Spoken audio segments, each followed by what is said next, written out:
Hello and welcome to Everyday Eternal number 92, the last episode of the year. How's everybody been doing? Hey, tonight we've got Callum, Matt and me, the whole crew assembled. So Matt, what have you been up to lately, man? How's it going? We haven't had you on in a couple of episodes, I think. Have you been on another secret mission from the government, or are you just chilling on your island? We're just figuring out how to distribute the vaccine to save all your asses. So, Oh, are you taking part in that? Yes. Are you carrying the vaccine, or are you administering it, or how does it work? I mean, I'm not personally carrying it on me right now or anything, but no. I mean, the plan will be that we will be administering as well and helping the rollout effort, yeah. Okay, so you're not carrying around a vial of it just in case somebody wants it. It's hey, you want some? Okay, cool, here we go. I wish I had. I wish we could. With one of those coats that you open up and there's loads of syringes inside. Hey, you want some of this COVID vaccine? That would be pretty funny though if I did have this long trench coat with all these vials in it. So did you get to play any Magic lately, or how's Canada doing? Are you guys in lockdown as well, like we are here in Germany? Yeah, so I mean there is a do not move order basically. So specifically for us, we're not supposed to visit family if we don't have to. Don't see friends, don't gather, etc. So probably very similar to what you guys are under as well. So paper Magic events are still off and have been for 9 months. So it's been very tough. I know you have been trying to coax me into doing Magic online, but coax me into it. I just got your best interest at heart. It's true. I mean, if I were to go back thinking if I knew how long this was going to last, maybe back in March I'd be yeah, I will do this. But back in March I was thinking, it'll be over soon. And then in April it's it should be dying down, and it didn't. No, it did not. Very sad. That's going to be a topic we're going to actually talk about later. How and in what ways is Magic actually going to come back? Paper Magic specifically going to come back next year, and how do we think that's going to be working out? But before we jump into that, Callum, how's the UK? How's London holding up? How are you doing? London is pretty strictly locked down, actually. You've probably heard that we are the kind givers of a new strain of the virus, the UK. So I heard there's two, one from South Africa, which is pretty bad, and then another one apparently originated from Kent is here. So we are currently in tier 4 lockdown, which is basically you can't meet anyone else apart from your family inside, and you can meet one person outside. Wow, that's the strictest I've ever heard outside of I guess China had a pretty strict lockdown at the very beginning as well. Yeah. But even in Germany during our strictest times, we could still meet with I guess one other person. Yeah, actually that's true, but that was in March. But now we can meet, I think, with up to 5 or something. Yeah, so I've been working because I work for a pro audio company, and I've been the one working in the warehouse and seeing the couriers and stuff. But otherwise, I've not seen friends for quite a long time now. So thank God for the online the presence of Magic online and stuff. It's I kind of underappreciate how much talking to so many friends every day in these Facebook chats and on Twitter and in Discord, especially with all the people playing Magic, it really helps get you through it, because I don't know, it kind of dawned on me, it's God, I've just not seen friends for so long. So yeah, it's pretty cool. But yeah, we are very locked down, so that's that. But other things, there's been things to do. You've recently discovered that I'm a boxing champion. Yeah. Did you know about that? I googled your name because I was looking for an image, because everybody, I guess not everybody, but people know we're working on a new Everyday Eternal website, because in 2021, and I can't say too much about it yet, Everyday Eternal is gonna be so much more than just a podcast. So since you haven't submitted a picture yet, I was just I went on Google image search and I typed in Callum Smith, and apparently you've got quite the career as a fighter. I think you only recently got your first loss after something 37 wins in mixed martial arts or something. Yeah, I've just been training so hard over the years, and I decided to finally I gave up the loss. I actually lost on purpose because I wanted to dedicate more time to the podcast and playing Magic and stuff. But yeah, that was my early career. So you scooped for your Mexican friend whom you lost to just because he needed the title more than you did or something? Exactly. Just such a kind thing to do. But jokes aside, obviously it's not me. And this is my own fault because you have asked me like 3 or 4 times to send a picture over the last 3 or 4 weeks. So maybe I'll get to it. I'm imagining you in front of Tower Bridge and like with an awesome camera and everything. But if you can't even go out these days, we're just going to like, I don't know, take a picture of you on the bathroom or something. Like something really weird. Okay. Because like Matt and I, we have these like semi-professional pictures. And then if you just like put the most random pixelated picture of you in the middle, that would be something. Caleb with the toilet selfie. Yeah, I just never take pictures of myself. I think I've done it less than 5 times lifetime total, so I'll get around to it. But in the meantime, I'll be a boxer. You can put a picture of the boxer on the website. That'll work. I don't know if that will actually fly. Maybe not. Okay. But other things, I played the really, really, really fun Legacy Unlimited Power event yesterday, which was run by Marco Mail.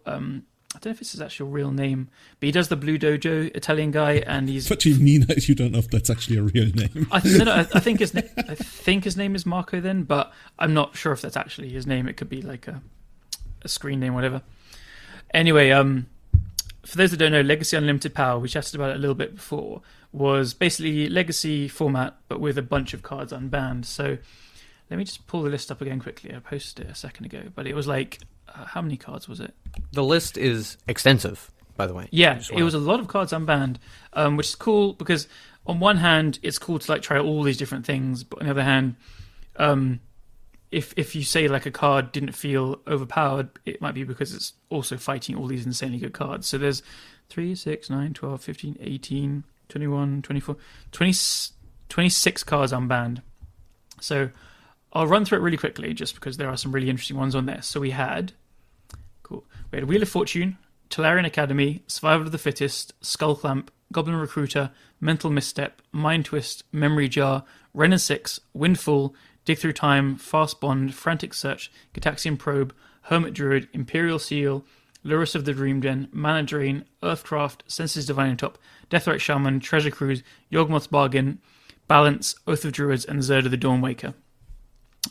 Quick note on the Lurus and Zerda, because it was played on Magic Online, they couldn't change how they actually work. So I think if they're actually doing this in paper, they might have said that you don't have to pay the 3 mana to put them in your hand, but for the sake of Magic Online, they're unbanned. So I wanted to build a Tolarian Academy deck because I think it's probably the best card on the list. I don't think anything really comes close. It's so absurdly powerful. I guess Balance is up there, considering that you get to play 4 copies of it. Yeah, Balance could have been good. You need like fast mana with Balance. I felt like to play that, it actually goes in a very similar deck to Tolarian Academy, because you want to play fast mana so you can empty your hand and play less lands. So like you just make your opponent sack lands, sack creatures, and discard their hand. So I did like think about blue-white, like Echo of Eons, Hull Breacher, Tolarian Academy thing with balances maybe in the sideboard. But in the end, I kind of forgot about it and ran out of time, and I played a countertop mentor deck, which I know some people. I got a few people saying, "God, this is a bit boring," but I played it in the Legacy Unchained thing we did, and it was just absurdly powerful and really fun. So it didn't have any Terminus, but it had like 2 mentors and then 4 counterbalance, 4 Sensitive Divine top, and then loads of cantrips, a couple of daisies, dig through times, and a few Source of Plowshares and stuff. And yeah, it's the kind of deck I enjoy when it's blue. Like it's hard control, and then it just like flips it. It plays a mentor and then kills it the next turn. So it's like a combo finish, basically. Run roll. How did you do? I did not bad. So I went 3-2. I overslept and lost round 1. So that was a tough starting. It started at 9 a.m. my time. I put an alarm on. I was like, I've got to wake up for it. I want to do it. And then woke up at like 20 to 10. I was like, oh, God damn it. So yeah, lost that first round. Then rattled off 3 wins. So I'll say what I played against because it was some cool stuff. So round 2 technically, I played against Blue White Red, like Young Pyromancer Mentor with Treasure Cruise and Skull Clamp. And then obviously Probe and Mystic. Clamp and Young Skull Pyromancer. Clamp. Yeah, I was going to say I'm having the most severe flashbacks, but this is next level. I like it. Yeah, it seemed obscenely powerful. I squeaked out a 2-0 win, but like the games were close. I hit 1 or 2, not like every single one, but 1 or 2 like key counterbalance flips. And like they got a skull in game 1, they got a Skull Clamp down on turn 2, and I kind of fought through a couple of activations on tokens and like all the card advantage, and then I eventually got a counterbalance stick. So I think they skull clamped 2, maybe 3 creatures, probably 2, and cast 2 or 3 treasure cruisers, but counterbalance just undid all of that by not really letting their spells resolve, so it didn't really matter. But yeah, that deck seemed super powerful, and both games were fairly close. It just came down to counterbalance, which I also played because I thought that people would be playing all these cheap spells, obviously. So it was just very well positioned in the make-believe format. Did you play Gataxian Probe as well? Yes. So my curve, so we'll here in round 5, I lost to Chalice pretty hard. My curve was like half the deck is 1-drops. So I took a gamble that people wouldn't play Chalice because there was a lot of really powerful 2-drops unbanned. So there's like Oath of Druids, Goblin Recruiter, Survivor of the Fittest, Man Drain, Hermit Druid. Yeah, but then that's why you play the Chalice. You play like Chalice and you play Eldrazi, and then you boost into Giant Mind Twist and just screw everyone. Yeah. Wasn't that actually one of the most successful decks in Legacy Unchained as well? The Eldrazi and Texas deck? Eldrazi was straight up the best performing deck. Whoa. Elves went 4-0 as well. Did it? Yes. Okay. Elves and Eldrazi and Texas were the 2 best performing decks in that. Well, I remember Colorless Eldrazi also doing very well. Like, I think it went like 8-1 or something. And the Eldrazi decks played 0 unbanned cards, which was always the most impressive. Cyrus played 1 with Mind Twist.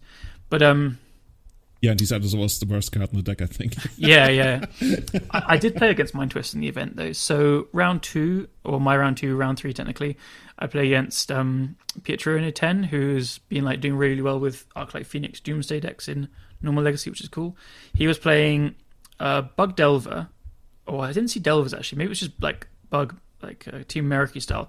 He had Death Rights, he had Goyf's Dark Confidence, and then I saw a Dark Ritual. And then he tried to mind twist me for like 5 in game 2. I ended up having like all the answers and stuff, as blue-white decks annoyingly do.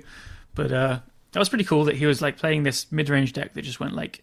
He also had Lurises, so that combines with... just like the random value Lurises? Yes, I would assume like at least 1 or 2 in the main deck. It wasn't Companion, so that's another use for Dark Rituals, to just throw it out there and then rebuy Mishra's Baubles quickly and Deathright Shaman and stuff like that. So yeah, that's kind of cool. And then third round, I played against... Oh god, I'm blanking now. I played against Delver, I think.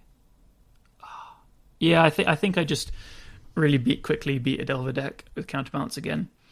And then the last round is where I played against the eventual winner, who was playing like Urza Echoes, but with Tolarian Academy. And Jesus Christ, Academy is so broken. Who would have thought? I know, it's crazy to think.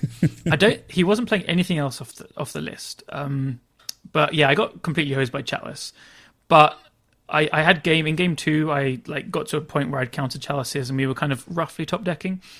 But he was just tapping Academy for like 5 blue mana easily each time, and like just double spelling, and like I got him down to pretty low life, but if that was an Ancient Tomb, I probably would have killed him and stuff like that. But yeah, Academy was doing some really nasty stuff. And so jumping ahead, he did actually win, and the top 4, it was like 5 rounds cut to top 4. The other 2-3 decks were Delver decks. So there was one straight blue-red with like Swift Spear, and then obviously Probes and Cruisers and Missteps. There was a 4-color Delver with Deathright Shamans, and then I think there was another 4-color Delver. Maybe, yeah. There was just a lot of Delver, a lot of Deathrights, a lot of Probes and Treasure Cruisers. So they said that for the next one, they won't have that like set of stuff. Like having Probe and Misstep and Treasure Cruise was just too strong for the tempo decks. But I think it's cool to try stuff out. Like I think they said it in a way that was like, oh, it kind of ruined the event having Delver too good. But it's cool to just have this stuff and see it happen once, and then you don't have to do it again. So has the decklist been posted somewhere? I think so. I will check after we finish recording, and we'll put it in the show notes. I know that they at least posted the winners deck list, so yeah, we'll post that in the show notes. If not, I'll find the rest of the lists and get them together. But yeah, I really, really urge everyone else to do it next time. It was like 10 euros to enter, pretty cheap, and then all the entries went into prizes, so they weren't making money off it. It was just a really fun thing to play. Oh, so it wasn't done through Melee, or how did they actually set it up? No, they did it just through Discord. So you just PayPal them, and then they ran through like the Wizards event reporter, and then just told you who you're playing against, and you set up. It was really nice. Everyone was in the Discord chatting. It was really cool. So I had a great time. even after waking up late. Do we already know when the next event is going to take place? No, not yet. It sounds like something that would be actually like really cool to stream if Totally. it's like not something that's super competitive in the sense that you're playing for like thousands of dollars, because then probably everybody's going to be playing the Academy deck, and like Academy and anti-Academy, and then Academy still comes out ahead, like flashbacks to 20 years prior. Yeah, I mean, I would love to do this kind of events like 10 times just because, or more, because there's so many cards I'd like to try out. Like, I mean, off that list, I played it. Oh, I didn't play against the second Delver deck. I played against Nathan Lippett's playing Ruby Storm with Wheel of Fortunes, which is pretty cool. And I had like light splash of green for Veil. I will say, as terrifying as Veil is for blue decks, playing Missteps makes it so much easier to manage, obviously. So I was like, when I saw him play a Tiger first and then start doing the Ruby Storm stuff, I was like, oh my god, Veil's going to crush me. But then I was like, oh, I've got all these Missteps that don't counter anything else, so it's pretty easy. But I just have all these missteps allowed. Yeah. It was a very, very controlling deck. But there's so many powerful cards that people didn't even, or I didn't see people try. I didn't see Fast Bond decks, or Oath of Druid decks, or Hermit Druid decks, or Imperial Seal. One of my hot takes is I think Imperial Seal, Vampiric Tutor, and Mystical Tutor are massively overrated by people, and they would probably be okay in Legacy currently. So. Hold on, guys, but the gentleman's agreement. Yeah. Yeah, that thing was it's kind of, it says a lot about the state of Legacy, that if we look back at certain cards that have been banned, you think, dude, we could just like unban this, it really wouldn't be that big of a deal. I guess that goes totally in a different direction. I'm not even sure which decks would actually play Mystical Tutor these days. Maybe, Doomsday is the first one that comes to mind because they play Limdul Sword. It's really good with Terminus. That's one thing. Yeah, I mean, it would be good with Terminus. I think Reanimator... Doesn't Reanimator still probably play it again? Maybe. Yeah, but they don't play blue, that's the issue. Yeah. That's right. Yeah. Well, I think it's just slow, and there's just... Legacy has so many answers to everything now, like... Going down a card is such a huge cost. So, that's even a thing in Vintage where people are like, should we really play Imperial Seal? And it's probably Imperial Seal and like Vampiric Tutor. I don't even usually have Imperial Seal, and I also am not a big fan of casting Vampiric Tutor in Vintage outside of like, I guess, broken like Perfect Storm decks. Yeah, it's those kind of cards are the like most sided out stuff, cards. But, yeah. So. Yeah, I think that the biggest thing about those cards is when you get to play them in a format that's not as explosive as Vintage, and then you also get to use them for, silver bullets from the sideboard. Like, when you have something like Vampiric Tutor in your deck, and you played Legacy, you could have some serious dice in your sideboard and still get away with it pretty well, because you'd have like a couple of tutors, and that would probably like hose a bunch of decks even more, and I think it would overall make for a worse environment. So while it might not even be overpowered, but it would probably like disproportionately host more dedicated decks. I'd be very interested to see if it's obviously like a good combo card, but it might even be just worse for combo, because these fair decks could like, I don't know, sideboard 2 vamps and then all these one-offs, like you say, and then just always have that Collector Roof, always have that Mindbreak Trap, always have this and that. Well, with Green Zenith, you already have the Collector Roof. You're good to go. Yeah, true. Yeah, and speaking of like abusing your sideboard, Jeff Lynn actually posted something really interesting. Did he actually like post it on his Twitter as well? I think he did, so we can talk about it. Yeah. He's trying to somewhat make up for the fact that like it's a really interesting concept. First of all, it's I think an 80-card Yorion deck, and the initial idea is you go to 80 cards, so on average your sideboard cards are going to be worth a little less because you're going to draw them less. But since your sideboard cards are overall worth a little less, and now like there's the next level to it, you can instead play silver bullets in the sideboard using Living Vision, your main deck. And the fact that you have less actual sideboard slots for dedicated sideboard cards because of Living Wish is not as big of an issue anymore, because those sideboard slots were slightly worse anyway, while they still remain at the same quote-unquote EV for Living Wish. So I think from a strategic point of view, from a deck building point of view, that's super interesting, and I wonder how he's going to do with it. I think Yorion is just like the worst thing ever, and I hate it. It's not even like the card or the gameplay, it's just like that. I like that it's made us really question deck sizes, at least. I think it's brought some interesting discussions. Like, a lot of people are so made up in their mind, they're just like tell you straight up, like, oh my god, 80 cards is just wrong. And I love that D&T has 2 builds, 160, 180, and there's merits to both. I think it's super cool, because it's just always been accepted that 60, or in some people's cases 61, is the right number. Not looking at you, Elves Discord. No. But dude, we've had champions who played like 82 cards. Oh yeah, Max something, the German guy. WotC. Yeah. But I got to say, on the Living Wish idea, I'm pretty skeptical. On those kind of cards, they always look better on paper. They're like, oh my god, we have all this utility. But the cost of paying 2 mana for something that doesn't affect the board these days is pretty slow. Like, even playing something like Elves that has a lot of mana, when you're like casting a Green Sun Zenith for one of your creatures, you do really feel that 1 extra mana. Yeah. So I think Living Wish could work in something with like Aether Vial, because you want a really big boost of mana. Or maybe in like a more dedicated what's called Carpet of Flowers deck. You want like a large ramp, not just off mana dorks as well. So yeah, I think imagine being in a situation where your opponent casts Dreadhorde Arcanist and you untap and cast Living Wish, and I'm doing something wrong here. Yeah, you just the first 3 or 4 turns of the game, you need to be doing things more than that. Yeah. But as I said, with Vial, like, I love the idea of going turn 1 Vial and then you start Living Wishing for something and get to Vial it in straight away. That sounds appealing, but otherwise I'm not so sure. What about you, Julian? What have you been up to, and what have you got planned for the future? Like I said, 2021, I'm working on a lot of projects, and I know I keep saying this all the time, but it's like a lot of things going on. One of the things that are gonna come to fruition, whatever, rather soon is the new Everyday Eternal website, which is gonna have like a bunch more stuff than just the podcast. Like the general idea is we really want to make Everyday Eternal like a legacy thing, not only a podcast, but also a place where you go for tournaments, where you go for videos. Articles, I don't know, because those are usually the most time intensive, but if you've got a good article coming, we can also think about like publishing that.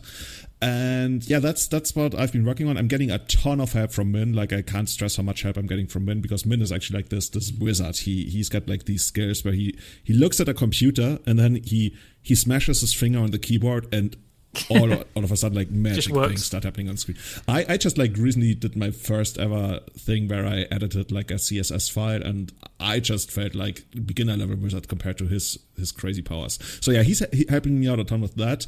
And yeah, other than playing Magic, I'm also playing quite a bit of Borderlands 3. I really want to get to finish that game, because I don't know if you've ever played Borderlands, but the humor in that kind of game, that's just like what I really enjoy. And yeah, that's I gotta make dedicated time for gaming, because otherwise I'm always getting lost in all kinds of projects. And then I also want to stream, and then you're like up until 4 a.m. and you're like, okay, this is not how it's supposed to go. So I think that's one of the biggest things, to always like make dedicated time for something else. And I hope I will succeed with that later tonight, but we will see.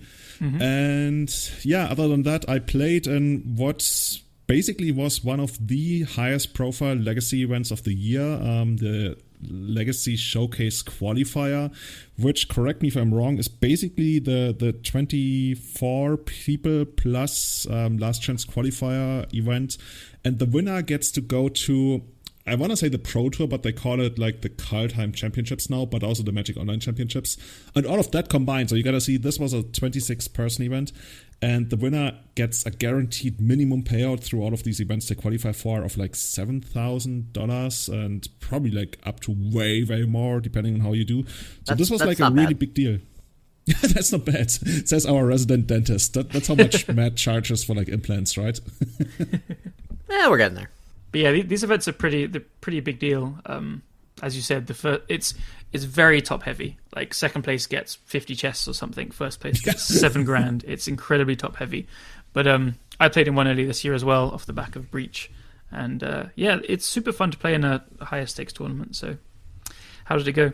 Yeah, I wasn't too excited for my chances. I actually played Elves the day before in our league, and I randomly 5-0'd without even trying all that much, just because it went like how do you say, like a hot knife through butter, like really easily.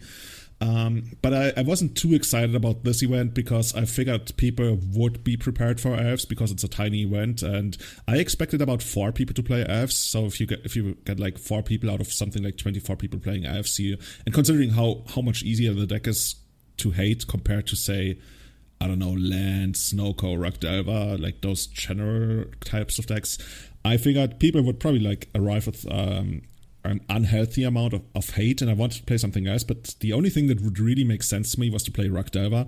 And yeah, I felt it would be weird to go around and ask a couple of people for their Rock Delver list, because most of the people I was going to ask were going to play in the event itself. Turns out Daniel, whom I wanted to ask, actually ended up playing Buck Midrange, which is a deck. I think if the results are going to be here, we can link them in the show notes.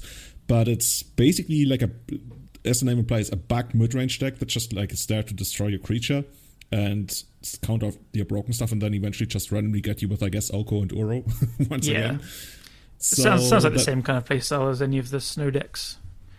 Kill stuff, counter stuff, then Uro, Oko.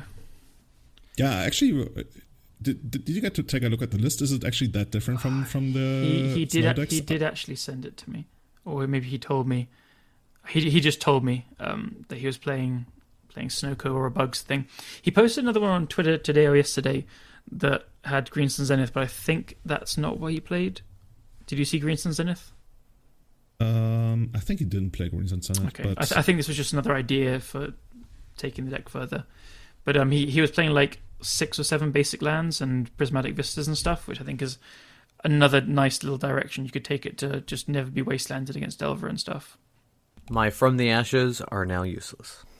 Yeah, non-basic hate is not doing great these days. Although Wasteland is still obscenely good.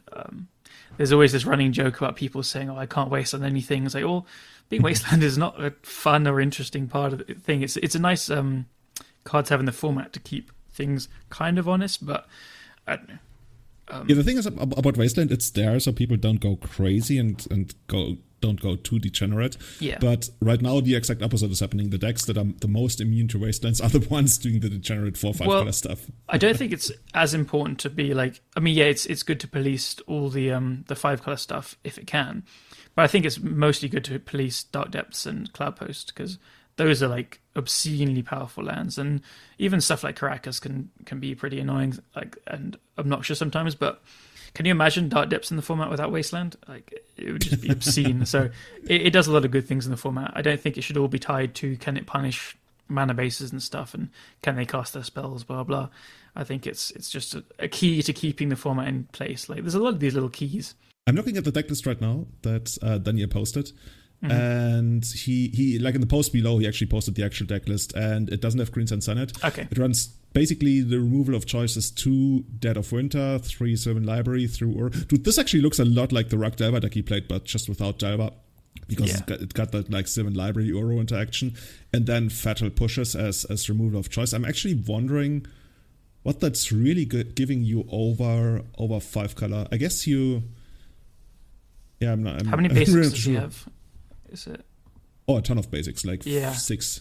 I think he went heavier on that, and he said he played against combo twice, and he was very badly set up to play against combos. That was the thing. Yeah, in the main deck, you don't have any kind of really, like, any kind of pressure, I guess. That's yeah, combo overall seems like something you don't really want to face with this. And not having access to Blast is probably going to hurt you. Ground Seal is something that's kind of cute. I really like Ground Seal as a card. It basically answers all of the Dreadhorde Arcanists that they can get, and then you also get some random value, or against any kind of like graveyard decks that are trying to do stuff with Radiation or Loam or what have you. Is there anything in Hogak? I guess not. Really. Not in Hogak. It also like Delver decks are also bringing in Surgical for Uros, so you protect your Uros against that as well as shut off Dreadhorde Arcanists. So, which is pretty nice. Yeah, maybe that's something we should be looking into in Elves. Yeah, I was like, while I was playing Elves, when I went through my little spurt of it, I was trying a few different things, and every time I played one of these kind of utility, non game plan focused, non removal spells, it always felt like a waste of mana. Because I even tried Absolute Law, because I was so sick of getting Blazing Volleyed. And I did 5-0 a league with that, but I didn't play against any Delver in it, obviously.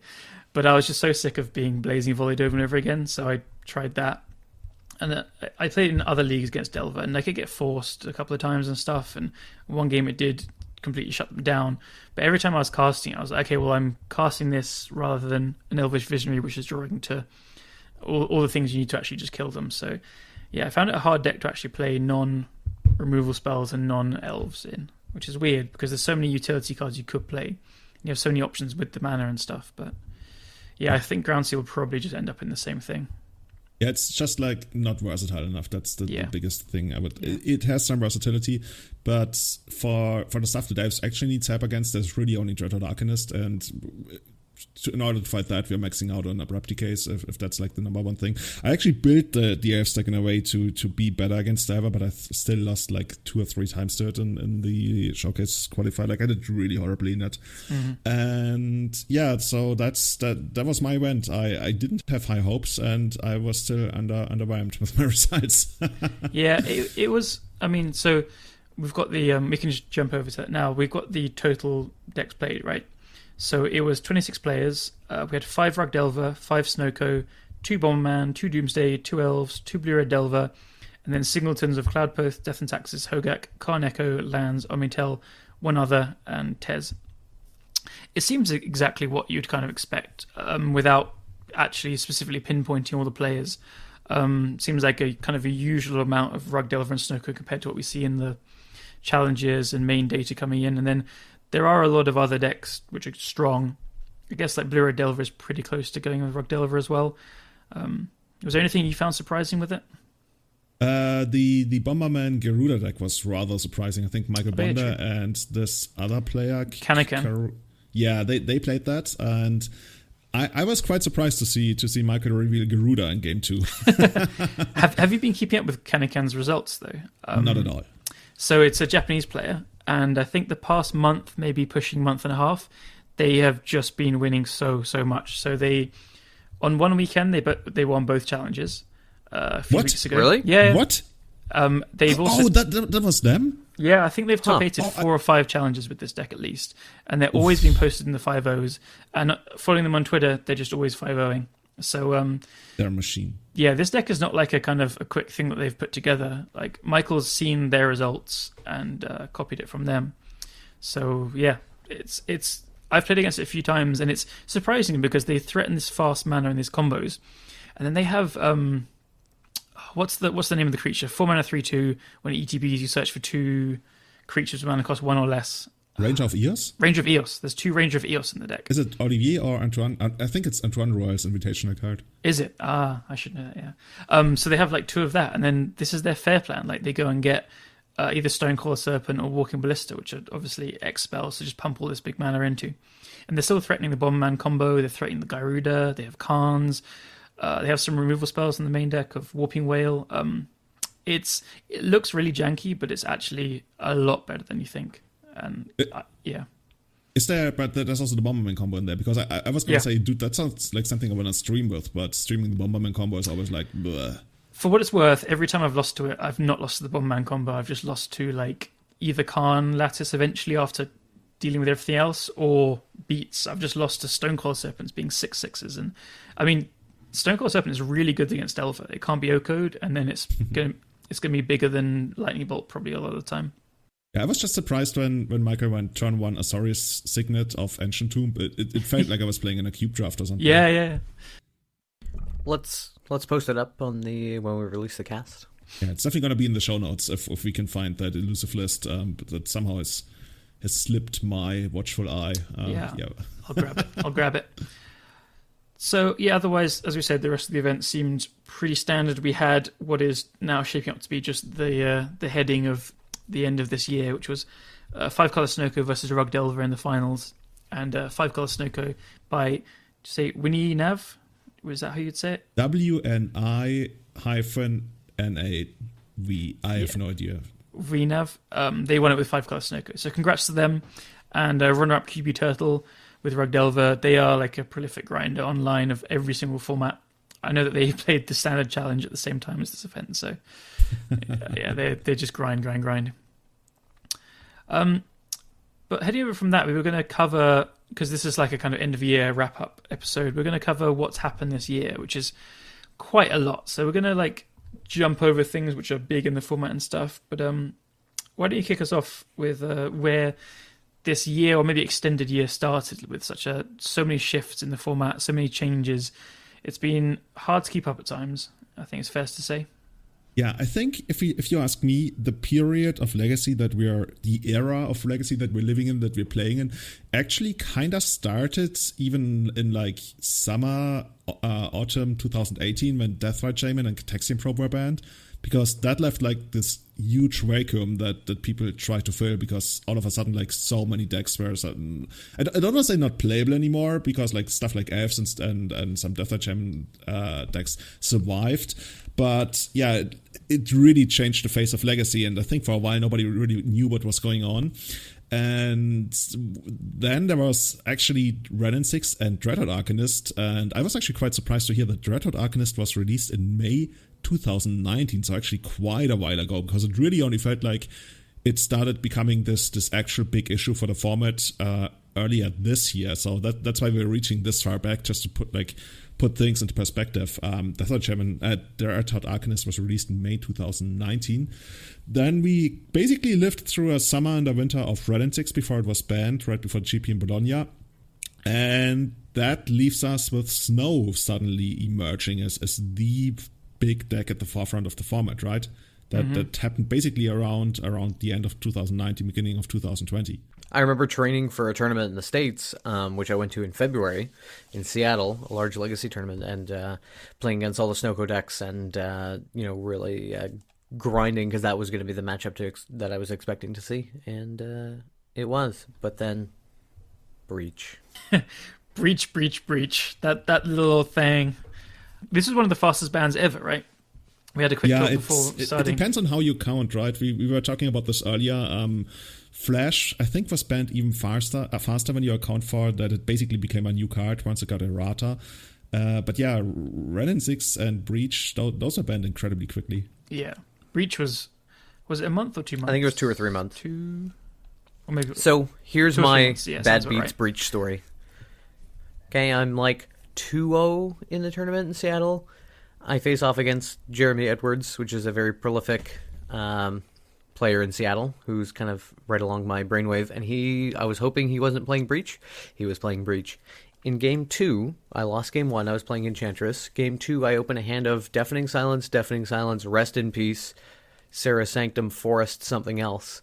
And I'm like, okay, I mean, I should be fine, right? There's how many planes in the deck, how many fetch lands, how many Savannas, like, this is like and I think... 1, 2, yeah. So it was the 6th card. I mauled away the 7. I'm like, this is like the 5 can't get any better than this, right? So I'm like, okay, keep. And then I proceed to not draw a white source for 4 turns, and then get crushed. So I'm just saying I'm salty about Breach. That's all I have to say about that. Yeah. The deck was absurd because, I mean, not only was it like a very fast combo deck capable of turn 1s, it had Force of Will as well to protect the combo or fight other combo decks. And I won one of the showcase challenges online with Breach during it. And I had played maybe a league at best before picking it up. But I knew about it. I was building decks at the time to try and fight it and stuff. And the amount of hate I slogged through was obscene. I was playing against... Like, there was... One of the decks doing well was kind of a 5-color aggro, you could call it. Like, Chalices, and... It had so much hate. It was playing Deafening Silences as well, and Chalices on 0 stopped the combo. It had Collector Roofs stopping the combo. It had so much stuff. And Lay Down in the Void as well, of course. I played that a couple of times. I played against Delvers with like all the usual stuff. I played against Blue-Black Shadow with like Thoughtseizes, Hymns, Dazes Force, Flusters, Grafdigger's Cages, everything. And the deck just kept crushing everything. And then, because it's, again, like this combo deck with all the fast mana, so you have these fast kills with Force of Will, and then you have access to like Serenity, which is just one of the easily castable Serenities, one of the most powerful anti kind of permanent hate cards you can have in the sideboard. And then you can just pivot into Mentor. And the deck was so good because you had to have your opponent able to answer everything. So you have people like you sometimes would. I had a click in my sideboard, and I sometimes click them, and I see they have like 2 lightning bolts and a Plague Engineer in their hand. And I've got a Mentor on my hands. Okay, well, now I'll just brainstorm this away and go for the combo side. And, it was so easy to shift game plans, and the Mentor side was so powerful.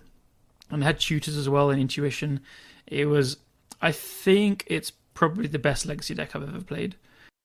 Yeah, it feels like it's one of the decks where we sometimes say it's the closest to playing Vintage and Legacy we've ever gotten, right?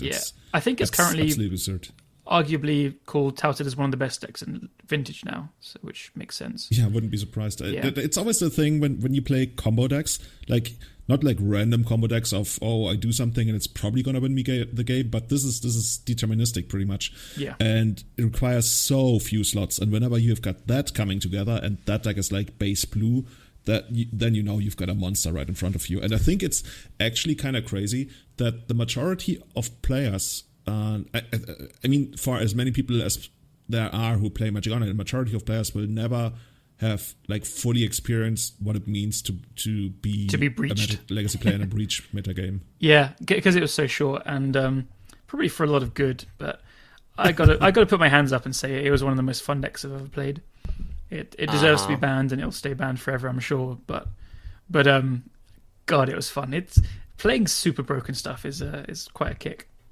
Didn't somebody actually, like, when we were talking in some chat yesterday, ask about whether Breach could be unbanned in Legacy? That was Tony, and he was totally joking. I think he okay, Tony. He hooked you with Tony a fishing has actually line. been lying to me for years about his identity. Oh, yeah. Oh, yeah, that's nothing. That's easy, yeah. I decided not to step in, but he tells a couple of fibs to you.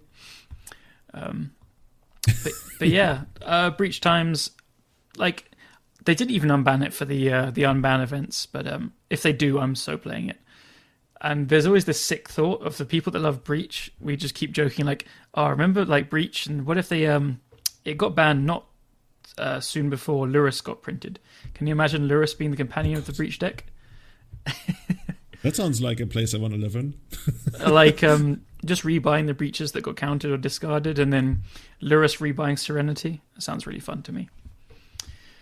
But moving on, so Breach was banned in March, which honestly feels like forever ago. I mean, we've had a crazy year of non-Magic stuff as well, but Magic stuff has been non-stop. In May, we had the Companions come out. Most notably, like Lurrus and Zerda just completely flipped the format on top of their head. Because this is when, after Breach ban in March, we, as Matt said, this is when we started to see Snow like rear its head again. Like Oko and Uro, obviously. Had Uro come out by then? Yes. Uro was kind of starting to catch on. People weren't sure on it at the beginning because it was like, this is a 7-mana card. It's slow. It's blue. It's susceptible to graveyard hate. It took a while to catch on. Only Chase was playing it a lot, and I was playing it in lots of anti-breach decks because by playing it, I could shore up like the fair matchups just with Uro, and then allow you to play loads of breach hate basically. And that was a sign of things to come. I should have actually jumped into it more. I just said like, okay, Uro is so good against fair that I can have the rest of the deck be anti-combo. It's kind of crazy how Legacy went from a format where like Tarmogoyf was the be-all, end-all to a 6/6 Tarmogoyf that draws your card and gains life all the time, like it comes back from the graveyard and stuff. Dude, I mean, yes, does cost a lot more mana, but yeah.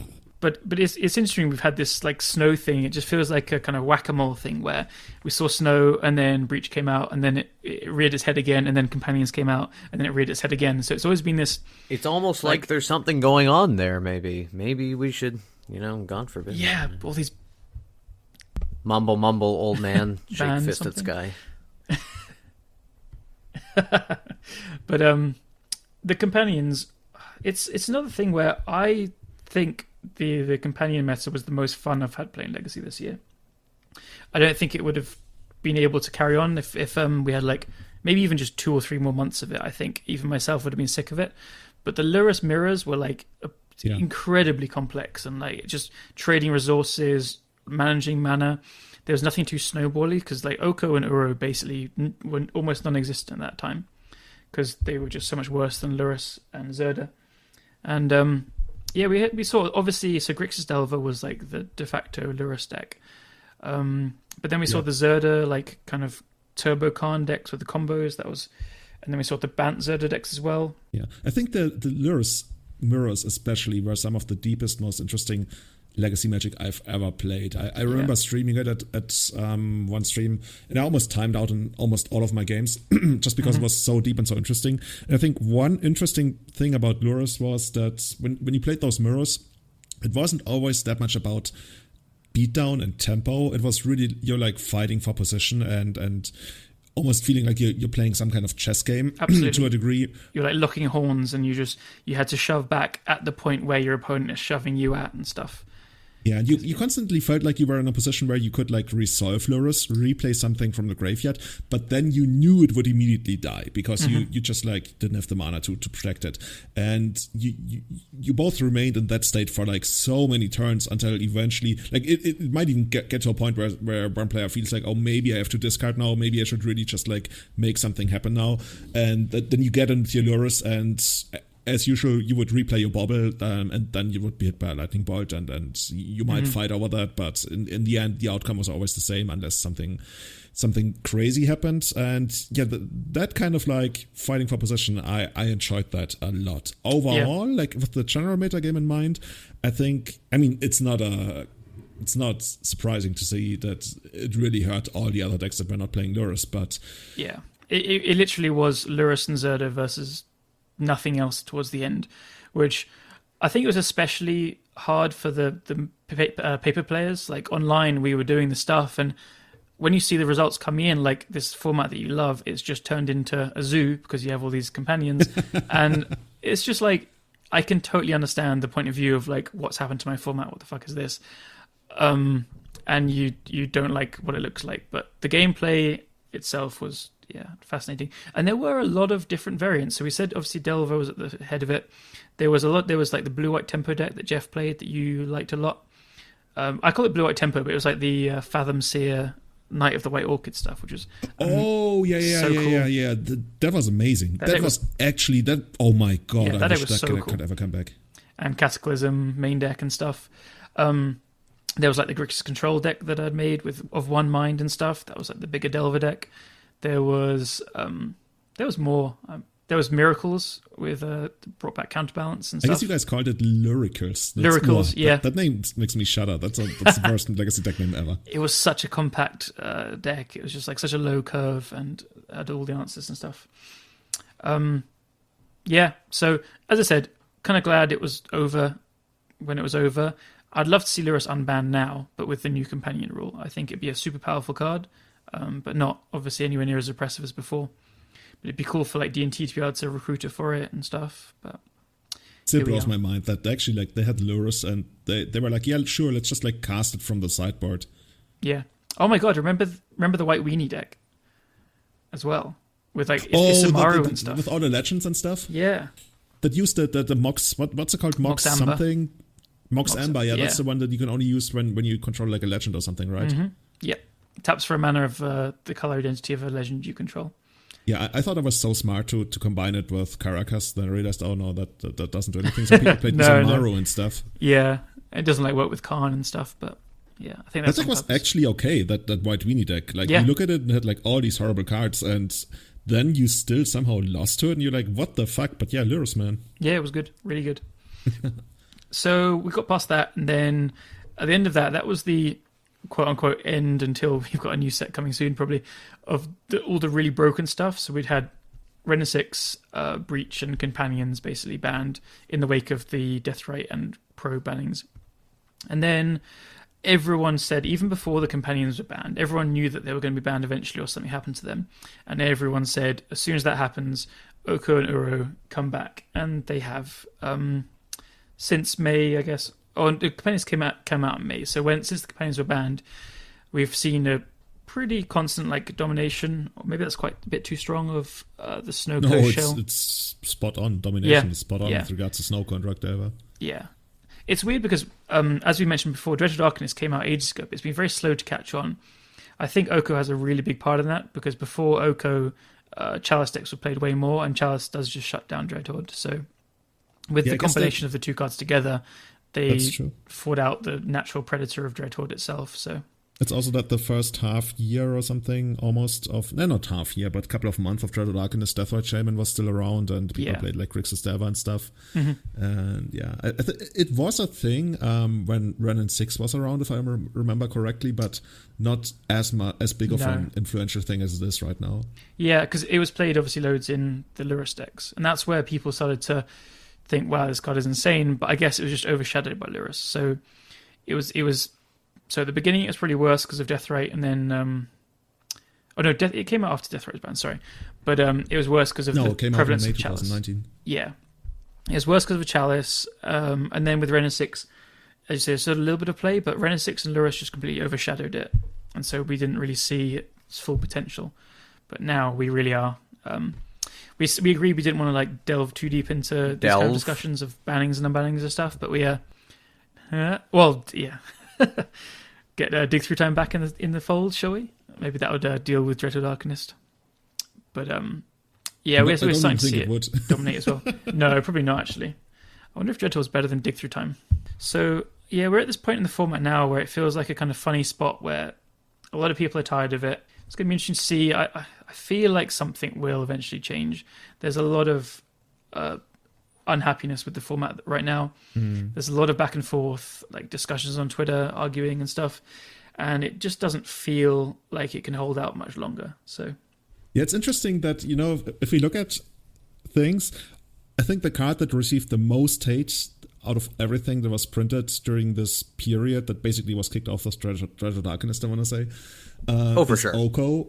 And Oko is not even like in the top 2 or top 3 discussion of bannings right now. I think the top discussion of bannings is about Dreadful Arcanist, Astrolabe, and Uro, and only in like 4th position is it Oko, and that really tells you something about this. Oko is like banned in pretty much all formats except Legacy and Vintage, and over the last year, Oko has basically been running through this minefield, like he's being blown away this format, and he's banned in that format. He's like, oh no, but I can make it to Legacy and Vintage, and nobody talks about Oko, and I think I don't even have like strong thoughts about Oko right now because I always feel like, dude, if it really gets too good, I can just like splash it in elves or something.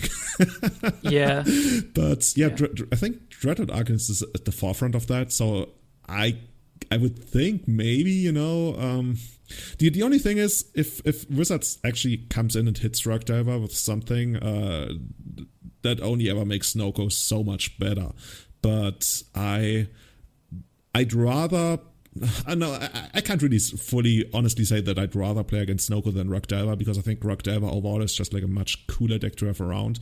It's just, I mean, we've talked about this in other episodes before, how oppressive it can be that you basically, you have to answer this Dreadful Arcanist, otherwise the game is going to snowball out of control quickly, whereas with Snoko, you can at least like try to play a game of Magic even if you're a little bit weak early on. But on the other hand, like Snoko is just like miserable Magic to me, at least. Yeah. So I'm looking for something that freshens up the format. I think any change will actually freshen up the format. Like there is a lot of knock-on effects. So like if you just go through some of the options, if in no order at all, if Astrolabe was banned, that's a pretty heavy hit against Oko because you don't get all the free 3/3s. It really is like a 3/3 every other turn. At like a flaw, like obviously it can still do stuff to creatures. It'll also make casting Uro a lot harder. It'll also make the decks rely on dual lands a lot more, so probably slips to Wasteland a bit more. If you ban Oko, then Dreadful Arcanist gets a lot worse because I think Chalice will come back. Obviously, you don't have this inevitability and this easy removal against bigger creatures. So I always thought like against rug-based decks, Gomag Angler is like one of the best cards against them. So with no Oko, you could see a return of that kind of style of Delver deck to prey on it. And then if Uro goes, you don't have this like supreme inevitability against stuff, and decks can just grind against you again. Like Oko does just die to removal spells, Uro doesn't. So I think all three, whatever way, if something changes, would have a pretty big impact on the other two. So it's not like my mind is not made up that you should just get rid of all of them together. And Dreadful Arcanist, of course, that's the one that has the least effect on the others, but I think is the most oppressive. So it would be the one I would like to see go personally. But I mean, I think that you said it best when you talked about Oko. I mean, Oko is banned in other formats for a reason. Number one, it's not like this is the first time we're trying to figure out which card we should ban, right? I think that if you are taking out Oko, like you said, you're bringing back the ability to Chalice and to have big creatures to block these other creatures. I think if I was choosing one piece to start with, maybe Oko is the first one and see how the format reacts. Maybe bigger creatures come back, right? Like you said, Tarmogoyf, Gurmag Angler, etc., Chalice of the Void, and see how the format reacts. Maybe you don't need to go after the Arcanist if you have access to A, larger creatures, B, Chalice, etc., other artifact backup, and kind of go from there. I think that hitting Astrolabe as the first card is probably interesting. Yeah, and I agree. Like it definitely changes the mana base and makes them more susceptible. I don't know if that takes them apart though. Yeah, I think Astrolabe would be the lowest impact, which is, I think, a good place to start.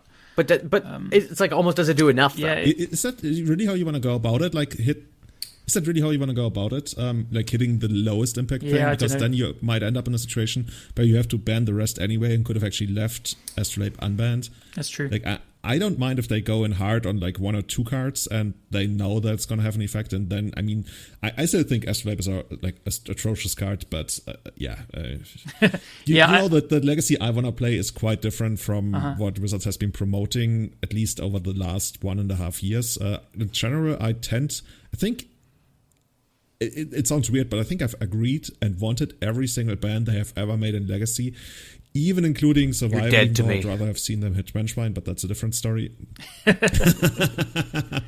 That's a totally different story. And I always have like this thing that I truly believe that in the long run, Wizards is gonna make the call that feels right to me. That's I can't look back at anything they've done with regards to the Legacy ban list that made me feel like, oh, you screwed up there. I didn't want that to happen.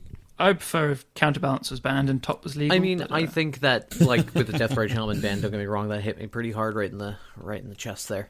I think that perhaps Deathrite Helmet could have been a more balanced card when it was initially printed, so it never needed to get banned, maybe? I don't know, who knows, right? But I love that card so much. God, miss it. Yeah. I'm happy it's banned now, though, because of all the push, like, 3-drops. Like, can you imagine all the turn 1 Deathrites, turn 2 Okos and that would be a little bit fairies and stuff? But yeah, I mean, I'm putting my vote towards Oko, but again, I think I agree with you, Julian. I, on the whole, have actually been, people give Wizards of the Coast a pretty hard time and stuff, but I struggle to find many things I disagree with about their banning as well. They've been very fast with Breach and they're fast with Companions, but in the past they've been quite slow with things and methodical, and I quite like that. So maybe we are seeing that now, because the interesting thing is Delver and Snow, people hate the play patterns, which I think is a very fair and valid complaint. But Joe Dyer, who's XP Volrath, he's been collecting all the data from the challenges for a while. And now there's always this thing about how much data do you need to actually have a reasonable conclusion. So there's always a problem with lack of it and stuff. But he's starting to collate it together, and we are constantly seeing roughly 50 or just above 50% win rate in a lot of events. And together, there are some events where it was much higher. There was like some 60% with Rug Delver in the Mana Trader series and stuff. But we are not seeing the win rates like kind of match our perception of how good they are. It's just that the decks are being played so much, and it's very much an online thing as well. I think paper players won't play it as much, and this is the only results we're getting currently. So maybe Wizards is taking this approach where like they're not seeing the numbers that need a ban, but they do eventually listen to public reaction as well, and I think that could be enough to take action, because Inverter and Pioneer had a 49% win rate, which has become subject to a meme because it was quoted by Wizard of the Coast why it wasn't banned, and then they eventually banned it because they were like very clearly seeing numbers of players drop online, especially because people hate to play against the deck. So I think, Oh, you were going to say? So I was just going to finish off saying that there is precedent for them to ban something based on public displeasure of the format, which I think we are. It's been a grind. It's exactly in like the Snow mentality, isn't it? But we're slowly grinding to this unhappiness with the format, and I wouldn't be surprised if we see a change in the new year. But personally, I can't really decide which one. I don't really have a good answer, but I can see merit to all of them as well. Yeah, it's interesting that we talk about it's not only about the numbers and about the win percentages, but also like about just like play experience and play patterns, because you can definitely have, and I mean we've had that in the past, decks and states of the format where nothing is like overpowered, but the overall play patterns are just like less enjoyable than they would be without those cards. And that's, I think, what's happened a couple of times in the format. That's actually a real big theme of the last couple of years of bans, especially because initially it always used to be just like about overpowered stuff, but these days this is like a very real effect, and I think a lot of people are locking themselves into like seeing the broader picture by just looking at win percentages. It's also interesting, Wizards actually quoted or referred to that kind of dissatisfaction when they talked about why they are not banning Astrolabe. I think, was it earlier this year or even the end of last year? They did say they're keeping an eye on it. which is they were saying they see that people the community is like dissatisfied with the play patterns that emerge from this card, but they are not yet seeing the numbers. And that's when like we talked about, hey, we should all just like play Astrolabe decks on Magic Online and do really well with them, to like maybe also like give them a reason to ban it, because it sounded like they were kind of gonna ban it, but then I also felt like, yeah, but we gotta justify it somehow, and maybe they're gonna pull an inverter with regards to something. I would actually be interested to see the actual numbers, because for all the work that Worldwide XP is doing, like Wizards has numbers that are probably like 1,000, 2,000, 10,000 times like more precise, totally. Considering they get to measure basically all of Magic Online. And dude, I'd pay good money to see those numbers. It's so incredibly interesting. I think the data that Joe is collecting is probably quite representative. If that's what they're saying, they said they're keeping an eye on Astrolabe and the numbers don't reflect it. And now we're finally seeing this fairly solid just above 50% win rate. They banned Ren and 6 off the back of 55% win rate, which doesn't sound crazy high. But they also base it on things like they referenced that Rug Delver with Ren and 6 was favoured against 9 out of the top 10 decks, which is pretty absurd. So there are other factors, not just numbers as well. But we just don't we have all these little insights, but we have like insights of them banning stuff off pure numbers. Like Zerda was banned without even the numbers. They just said this deck is showing a super high win rate. We're not going to tell you what it is, but it's banned, and no one even really expected it. It was like a little bit of a discussion, but yeah. So this deck is so bad we don't even dare to tell you, because then our superiors might know and we get shit. You don't even want to know how much this deck wins. You can't handle the truth, players.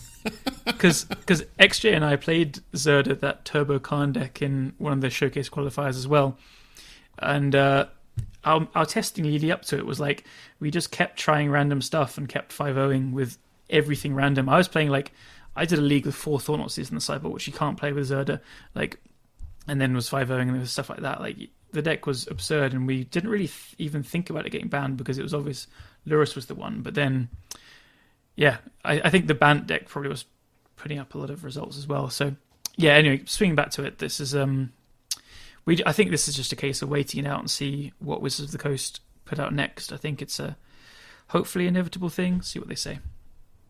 Yeah, I'm going to be excited to see what 2021 brings. I'm always relentlessly optimistic about like the state of Legacy, that it's going to get better from like something I don't enjoy that much. And same. I'm pretty optimistic about that. I will say, like, on the tail end of it, there are still loads of ways to enjoy Legacy. I think people are really feeling the effect of not having paper events to play as well, because your local game store and playing with friends is where a lot of the more casual side happened, and that's what a lot of people found fun about the format. Like, I don't consider myself a very competitively minded person at the end of the day. I like doing well in bigger events, and I play in them online especially, but I enjoy the silly stuff, and you can still do that. It's just really hard to do that in leagues currently, so we're feeling the frustration of just constantly playing against these cards that we don't enjoy playing against, because you don't have this retreat to go and playing with friends as much. So with that back in the fold next year as well, it might change perceptions a little bit. And I know exactly what Matt is actually going to be playing next year. Siege Rhino! Are you seeing the deck I put in the show notes? The one that almost finished in the top 8 of the last Legacy Challenge by Overhaul in 9th place. If this thing doesn't get you into Magic Online, then I have no idea what does. I mean, it does look pretty exciting. I'm not going to lie. So just to give people an idea, it's basically the shell is a Yorion Nickfit, which, okay, you would think like what the fuck is going on there? But then they are running 3 Academy Rector and 3 Arena Rector, and also 3 Opposition Agent, which I guess goes well with Veteran Explorer. Does it actually? I don't remember the exact wording, but it might. I don't know. You had me at Veteran Explorer plus stuff, so I mean, let's be real. I mean it's also playing it's also playing a Living Witch package, and it also it has like Astrolabe to make everything work, and then for the enchantments and the planeswalkers that you can rector into, you got Kaya Ursa for Usurper, you got Ugin the Spirit Dragon, Raska Golgari Queen, and the enchantments are Curse of Deathhold, Curse of Misfortunes, Duskescape, Omniscience, Overwhelming Splendor, and 3 Pernicious Deeds. Dude, this is just amazing. I want to see this in action, Matt. You seriously, you gotta come online. You gotta get one of your card holders subscriptions, and then you gotta hit the leagues with this deck. I mean, this has been around for a little while, like this sort of like Arena Rector, Academy Rector version. Not with Yorin though, which is interesting. So I'm interested to have a few of those extra cards. And the nice thing about Magic Online is I don't have to shuffle this 80 card double sleeved monstrosity. So that's kind of good. I'm waiting for the day when they're actually going to release sleeves. I was actually always joking about sleeves on Magic Online, but then they actually did it on Arena, where you can actually like buy sleeves from them. There's always skins. There's that. Always skins. Dude, I wonder if they're ever gonna like do a complete overhaul of Magic Online, but I'm not seeing that. I'm not seeing that. But yeah, this deck is exciting. I also like that it plays Field of the Dead, because that actually gives you some real game against, you know, all these snow decks. Field of the Dead, probably one of the best cards against the snow decks, if you can make it work. We've only really seen it in Dryad, Stumpy, and Legacy lately, and I guess that they also play Titan, so that's where how they enable it. But yeah, this is some serious spice. I wonder whether they actually fixed. Is it Curse of Misfortunes? Is that the one that was kind of bugged for a long time? I think it's fixed. Oh, good. Yeah. Good on them. Yeah. So yeah, we're gonna link that one in the show notes, because that deck really stuck out to me. It even plays like one Emrakul the Aeon's Turn in the sideboard. What's even the point of that? Is it like for show and tell? Or I guess you can cast it with Omniscience. No. Obviously, what you do is you Living Wish for the Emrakul, and then you cast it off the Omniscience. That's the, like, come on, that's the line. Take your turn, like, then you play Ugat. Like, come on, man. Come on. I bet you would cut something from the sideboard and add a Sea Trino there. Here or there. There must be a way. What do you mean? I mean, opposition agent. Fine. Do I need this? Could be 3 seats right now. Just saying. I agree. Dude, that's amazing. Callum was also just like talking about how great it is to play at your LGS, and how a lot of people are actually missing out on that lately, or have been out on that for basically the entire year these days. And I have some thoughts about like how Paper Magic in 2021 might come back, how it should come back, how it could come back. And that's basically what everybody's been talking about lately, right? What can we do? What should Wizards do? What should like third-party organizers do? And I was recently actually watching the chess stream of, you know, Hikaru Nakamura, one of the biggest ambassadors for chess, also one of the best players in the world. And he said something really interesting about chess. And he said that he thinks over-the-board chess, I guess that's the equivalent to Paper Magic, is not really gonna come back in the same way that it used to be, like, you know, this prime outlet for chess, because everything has moved online, and online is so much more seamless, and it's where chess happens. And that was actually quite surprising to me. I guess you would still see something like, you know, the World Championships in chess, because that's such a big deal. You would see that in paper over the board, I think. But he sounded like really convinced that he doesn't think paper, I'm gonna call it paper, whatever, chess is gonna come back anywhere close to what it used to be. And I wonder if that's something that might also happen in Magic, because... Disagree. You disagree? Yeah, well, you hear me out. When I say that... No. Okay. I'm not okay, we can just end the podcast. No. Go ahead, and then I will refute whatever you say. Yeah. So go ahead. What I think would be a good place for Paper Magic to come back is basically there's 3 aspects of it. And first of all, that's the regional play. And I think regional play used to be quite important. Like, you know, we had like national championships. We had like even like German state championships. And I guess in the US, they also had like state championships. But these days, they're more like done by SCG, if anything. But over the years, I think that aspect of Magic has lost a lot of importance. To the point where in a lot of places it doesn't even exist anymore. So if you ask me, the best way to bring back Magic would be to really, really, really strengthen the regional aspect. You know, not only your LGS, but your greater region, whether it's your state or your province or whatever. And like, depending on how big your country is, maybe even like on a national level. But I think if you brought back that would be absolutely amazing, because not only is that much easier to participate in, to play in, it still basically gets your fix for the game on a bigger level than it's just like, you know, your 8-man legacy. I mean, we're talking about legacy, but your 8-man FNM tournaments anywhere. And that would just be so amazing if some of that would happen. And I'd love for that to come back. But there would need to be somebody who would really like push for this, whether that's a third-party organizer, which is probably kind of hard to find right now because people don't really want to like risk their money on that. So I was hoping that Wizards could do something to you know, strengthen regional play. That's, of all the things I want to say, that would be one of the coolest things to ever happen to Magic. And then the other 2 aspects are international play, you know, like GPs, and then pro play. But before I get to that, maybe let's hear some of Matt's thoughts. I mean, actually, now that I heard you out, I kind of agree. Oh, there's value, dude. There's value in listening yeah, to me. Sometimes. So, like, I think that, like, for example, this gentleman's chess analogy about, like, how it'll probably move all online. Like, obviously, there are so many differences between Magic and chess. Obviously, the cards, the gathering, etc. You know, the value, the collectability, etc. I think we will get paper Magic back, and I think for a lot of people who at least started playing a long time ago, like I definitely prefer paper. I'm sure all of you, even though you play online, the two of you, I mean, you probably prefer paper. Am I right? Yeah, so maybe I should also be clear. I think the way I understood Hikaru on that is he's basically talking about top level play, like, you know, would be the equivalent to stuff like Pro Tours and stuff. Okay. So I think though the regional play as I was basically going to say, like, I think like at the grassroots level locally, not only at your local store, but like you said, those regional events are definitely going to be key. And I think getting those back up and going and getting people interested again and supporting your local game store is extremely important. And I think that's the way to do it. Yeah.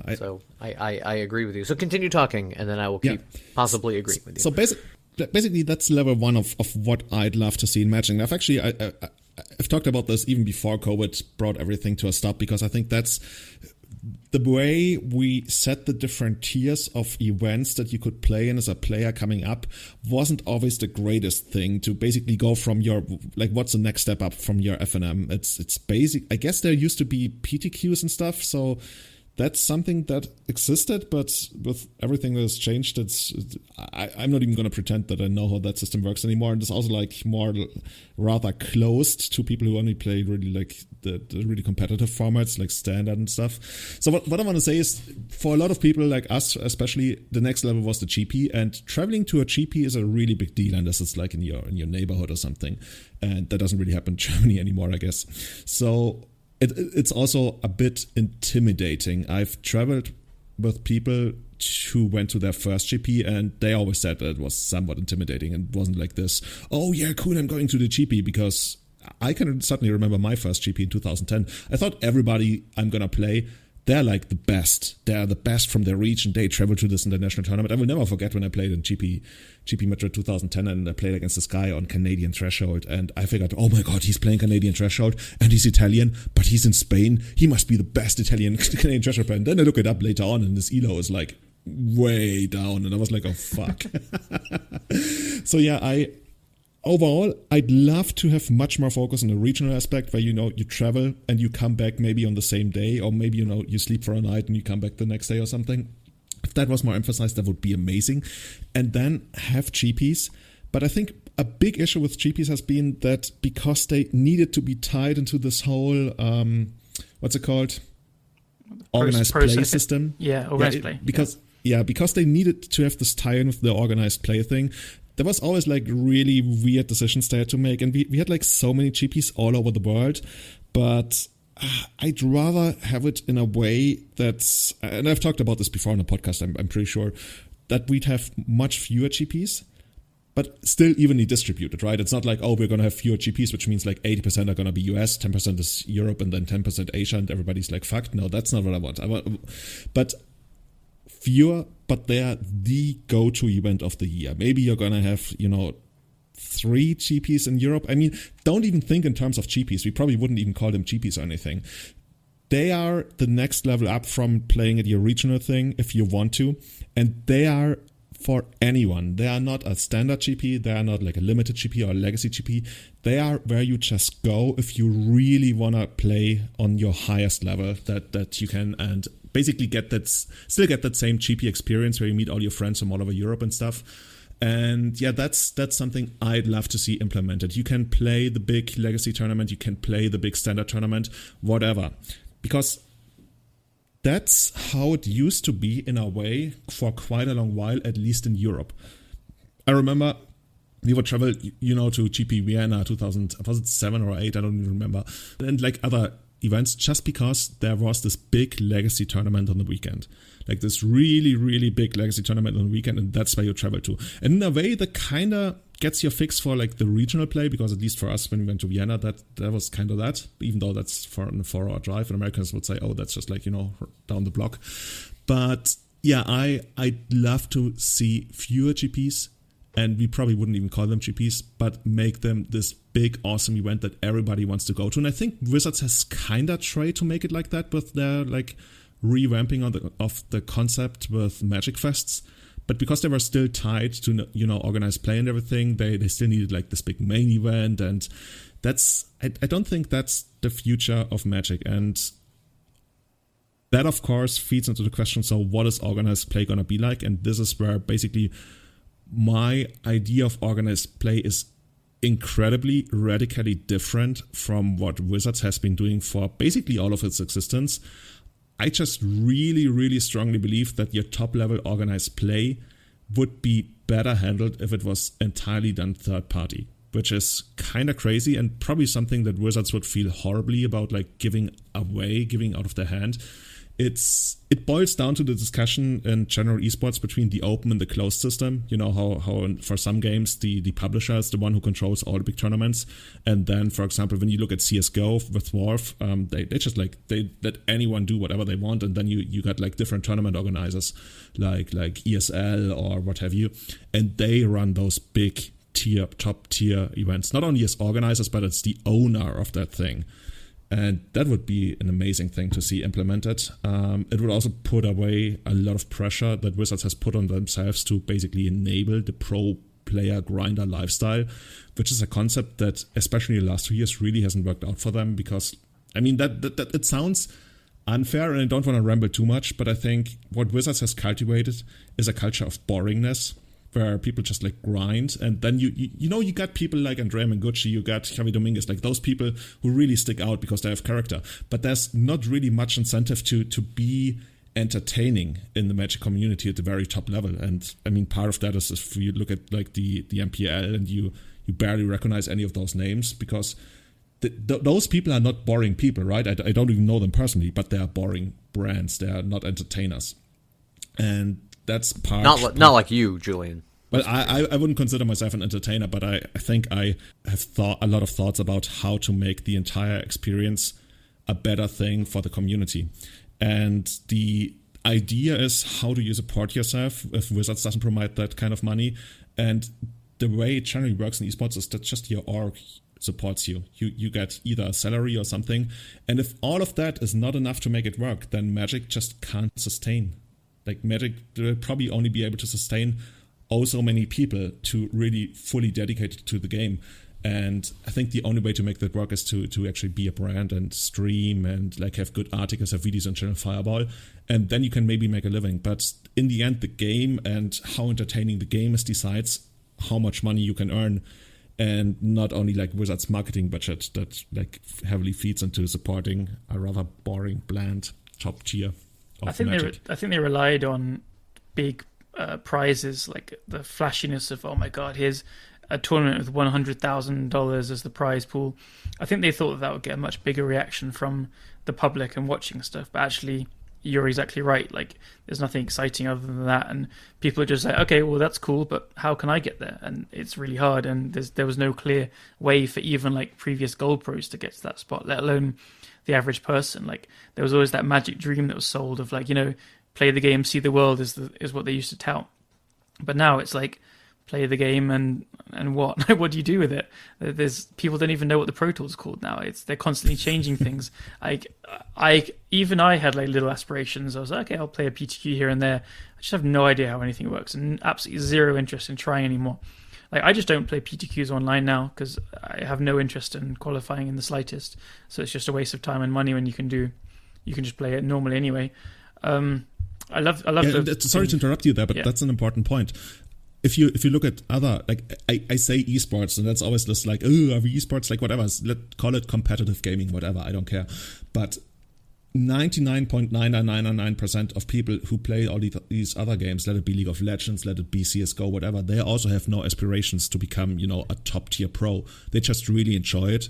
for what it is, a competitive game. And I think that's what basically all of us are doing in Magic. That's what you need to cultivate, though, from the Wizards of the Coast perspective, because, I mean, in the past, you were having over 2,000 person GPs pretty consistently, and, I mean, way more than that.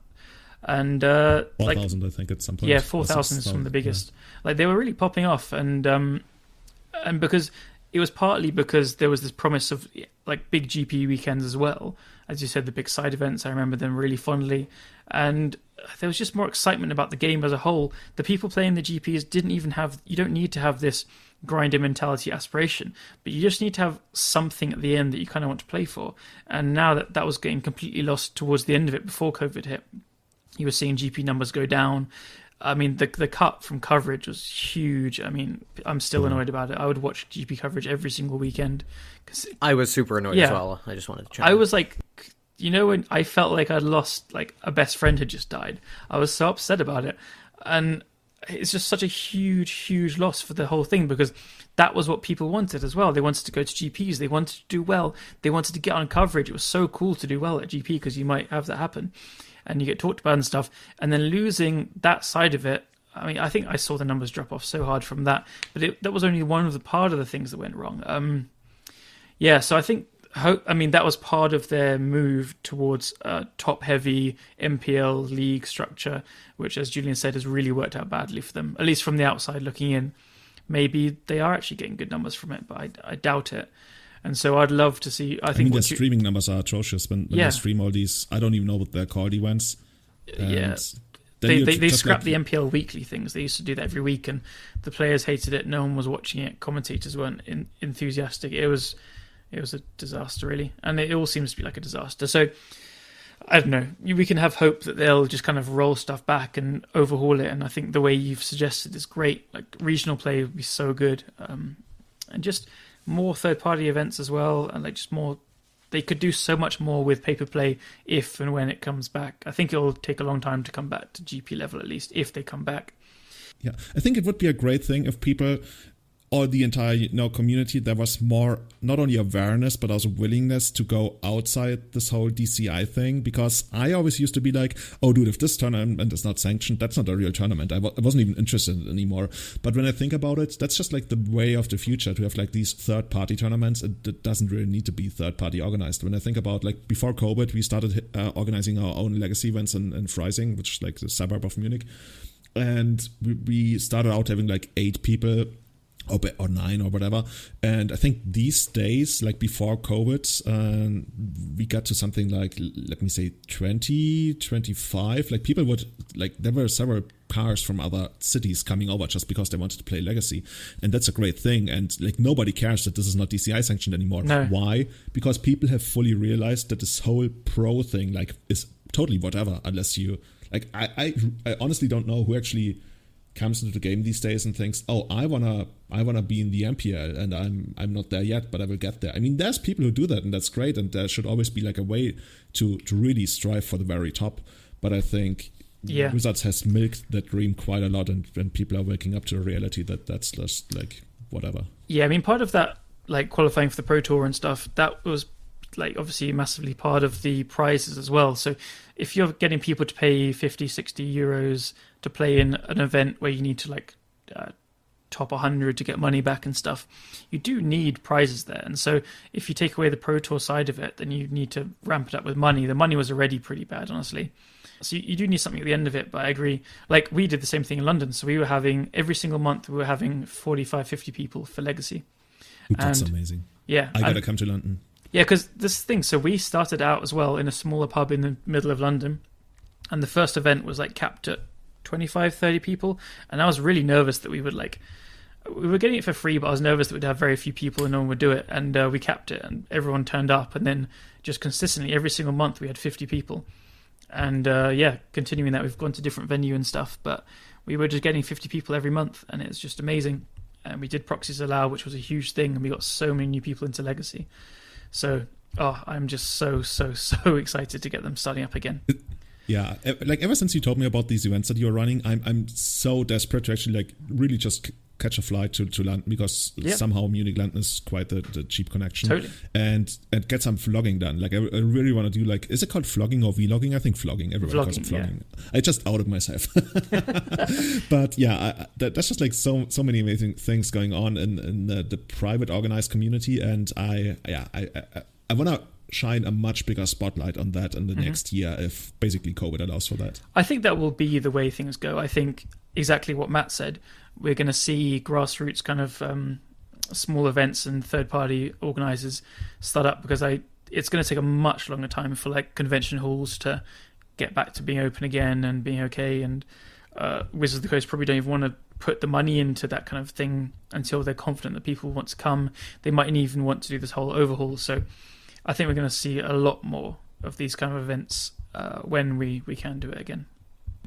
Could this be us? Could we be one of those? I wonder. Yeah. Find out more. Put it under the Everyday Eternal thing. We our London events are called LLM's London Legacy Monthly. LLM has become a thing for people all over the country. Limited liability monthly, whatever. No, that sounds way more boring.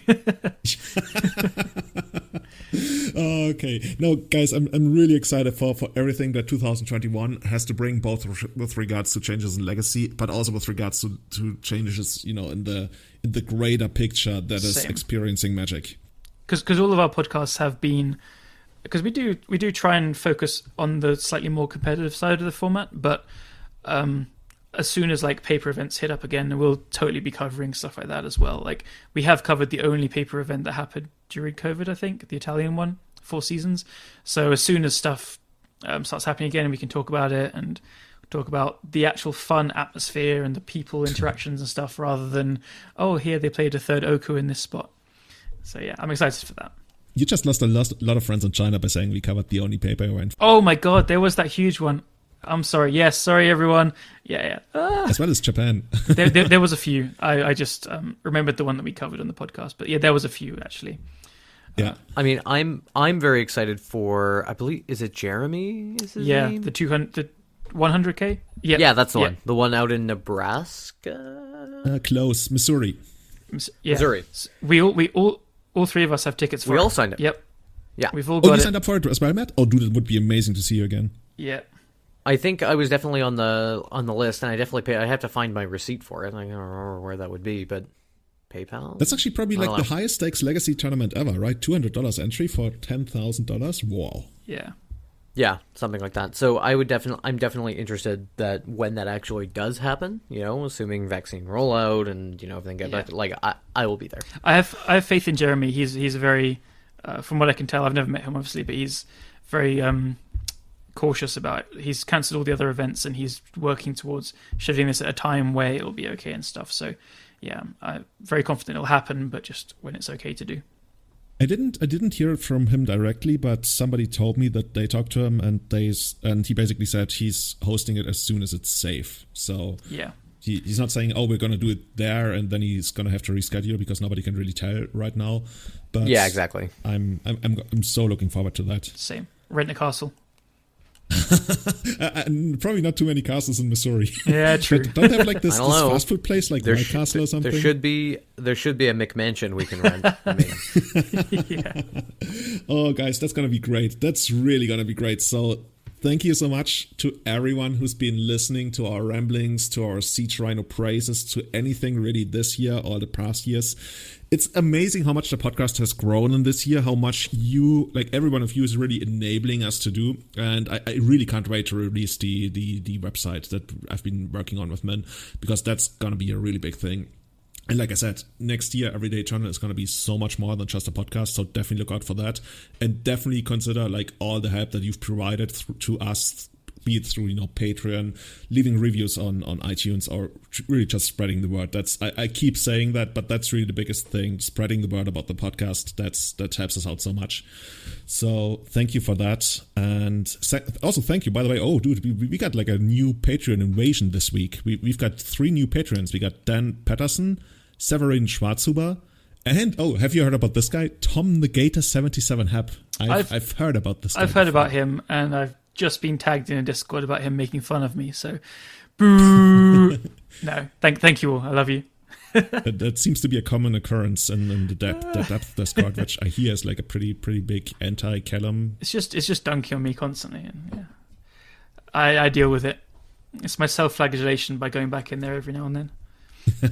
And I just wanted to put a shout out to, if anyone knows where the original Siege Rhino artwork is, tweet to Julian.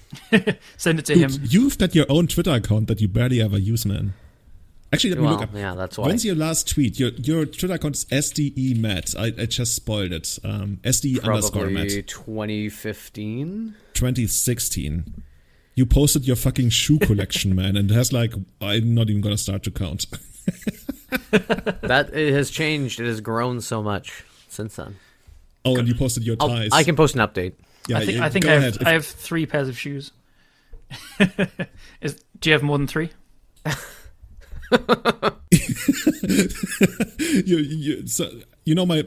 My little niece is 4 years old, and she probably couldn't count as high as Matt has pairs of shoes. Nice. I gotta say they look pretty nice, though. Yes, they are. Yeah, of course. Thank you to everyone who does not brush their teeth. I very much appreciate it. COVID has been excellent for business. The mask does not mean you don't brush your teeth, okay? So, thank you so much to everyone. Thank you especially to our Eternal Witness tier supporters, Tommy Hinks, Trent Browers, and Testacular, who also, by the way, played in the Legacy Showcase qualifier, and our Grizzlebrand supporters, Victor Bernhardt, Baju Butt, Scott Monroe, Kurdish Ali State, Jeremy Gates, Henrik Korkutz, and Tom Hepp. Thanks to everyone listening. Have a great time. Have a happy new year. Celebrate in ways that I guess are possible. And see you again next year, everyone. Bye-bye. Goodbye, everyone. Party like it's 1999.